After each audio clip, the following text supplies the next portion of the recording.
and now International Society of Pediatric Oncology. The floor is yours.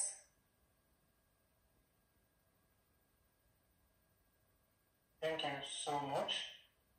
Thank you so much. The International Society of Pediatric Oncology, SIOP, calls on the member states to ensure that vulnerable young people with life-threatening disease, including cancer, are considered in pandemic response planning.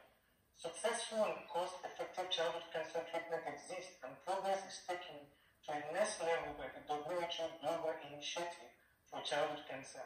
However, COVID-19 has hindered improvement and even reversed gain to date, as treatment interruptions or delay, late diagnoses, and workforce shortage contribute to suboptimal outcomes and unavoidable losses of life. Yet, healthcare workforce training initiatives such as in Ghana and Nigeria demonstrate the possibility to strengthen childhood cancer diagnosis and treatment delivery even during COVID-19.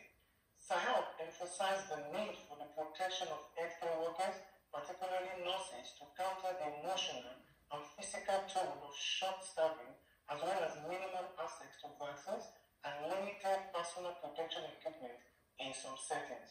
You can see this full statement on our website. Thank you so much. Thank you. I now invite International Association for